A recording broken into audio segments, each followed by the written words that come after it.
Shalom saudara-saudari yang terkasih, jumpa lagi dalam program Stikas Profita. Para saudara, pertama-tama kami mau mengucapkan selamat Natal. Kita sudah bersama-sama merayakan kelahiran Tuhan Yesus Kristus yang lahir ke dunia ini untuk kita semua. Dan tentu saja selamat tahun baru untuk kita semua.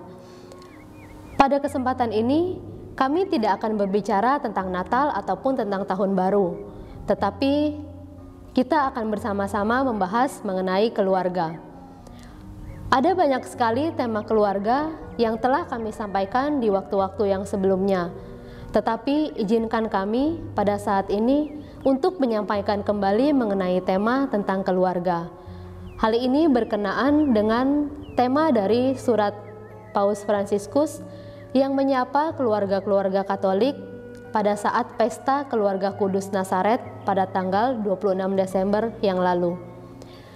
Di sini kami akan menyampaikan tema ini dalam beberapa sesi ke depan. Para saudara, seperti yang kita ketahui, pada tanggal 19 Maret 2020 yang lalu, Paus mengumumkan tahun keluarga yang akan ditutup pada tanggal 26 Juni tahun 2022 ini. Artinya, selama kurang lebih 15 bulan, gereja mendedikasikan waktunya untuk tahun keluarga. Pada tanggal 19 Maret 2016, Paus menandatangani seruan apostolik Amoris Laetitia atau sukacita kasih, yaitu sebuah ajaran tentang cinta kasih dalam keluarga. Berhubungan dengan itu, sesungguhnya kami dari Stikas Profita telah menulis sebuah buku khusus tentang keluarga yang berjudul Menjadi Keluarga Katolik yang Utuh, Menjawab Persoalan Keluarga di Era Digital yang diterbitkan oleh penerbit Santi Buana. Kita kembali kepada surat Paus pada pesta keluarga Kudus Nazaret. Melalui surat itu, Paus Fransiskus kembali menyapa keluarga-keluarga kita. Pada bagian awal surat, dia mengingatkan kembali perjuangan-perjuangan sebagai keluarga Katolik dalam menghadapi kesulitan-kesulitan dewasa ini, khususnya dalam menghadapi pandemi COVID-19.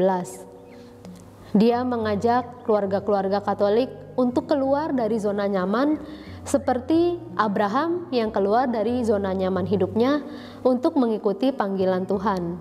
Dia pergi ke tanah asing dan menempati tanah itu sebagai tanah yang dijanjikan dan membentuk umatnya. Situasi dewasa ini penuh dengan ketidakpastian, kata Paus. Banyak orang yang diterpa kesepian, bahkan kehilangan orang-orang yang terkasih. Situasi dewasa saat ini memaksa kita untuk keluar dari zona nyaman, dari cara dan cita-cita kita untuk membangun masa depan dan menenun kesejahteraan hidup kita secara lebih baru. Walaupun kita terpaksa keluar dari zona nyaman, tetapi relasi kita dengan Tuhan harus tetap membentuk hidup kita selanjutnya. Dalam kata-kata Paus Fransiskus, relasi kita dengan Tuhan justru membantu kita untuk keluar dari tanah kita, seperti Abraham, meskipun dalam banyak kasus disertai dengan ketakutan dan kekhawatiran mengenai masa depan itu. Namun, kita memiliki iman.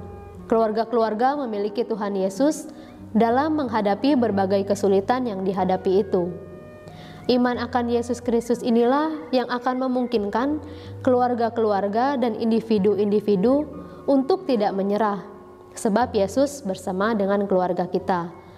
Ia hidup di tengah-tengah keluarga dalam lingkungan di mana kita tinggal, di tempat kerja kita, di sekolah, atau di mana saja kita berada. Demikian kata Paus dalam surat pembukaannya. Dalam persoalan tentang cinta yang dihidupi oleh pasangan Katolik, Paus menyapa suami istri demikian. Seperti Abraham, masing-masing pasangan keluar dari tanahnya sendiri sehingga pada saatnya, sebagai tanggapan atas panggilan cinta suami istri, mereka memutuskan untuk menyerahkan diri tanpa syarat. Dengan demikian, sejak masa pertunangan, kamu sudah keluar dari tanahmu, kemudian membuat kamu berjalan menuju saat pernikahan.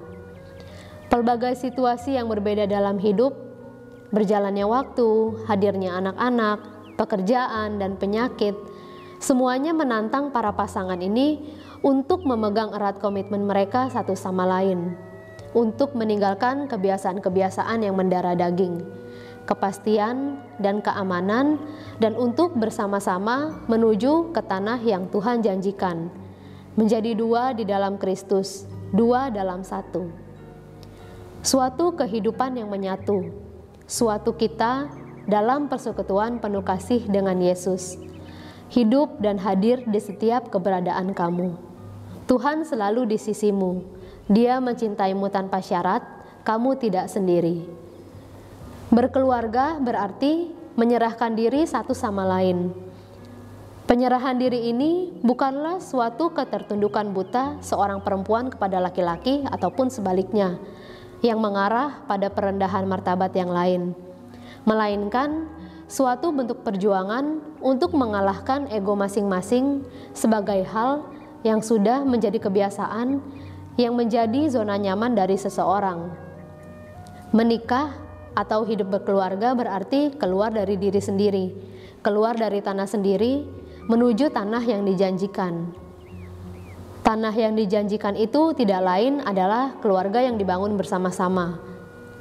Kepada keluarga-keluarga, Paus mengingatkan bahwa berbagai tantangan yang dihadapi keluarga dalam menata hidupnya, namun kesulitan dan tantangan tersebut dapat dilewati kalau setiap pribadi tetap berpegang teguh pada komitmen dalam mencintai satu sama lain. Ingat bahwa cinta kasih adalah tali pengikat perbedaan di antara suami istri.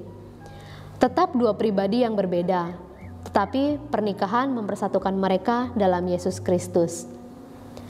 Saudara-saudari yang berkeluarga tidak dapat menjalankan hidup keluarga Katolik dengan baik tanpa menjadikan Yesus sebagai pusatnya.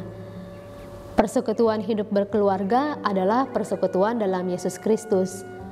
Ia hadir di tengah-tengah keluarga saudara. Dia selalu di sisi kita, dan dengan cinta yang tanpa syarat, Dia mengasihi setiap keluarga. Karena itu, dalam berbagai perjuangan sebagai keluarga Katolik, yakinlah saudara tidak pernah berjuang sendirian. Semoga saudara mencintai dan memahami kebenaran sehingga akhirnya diselamatkan. Tuhan mencintai keluarga saudara. Salam Profita.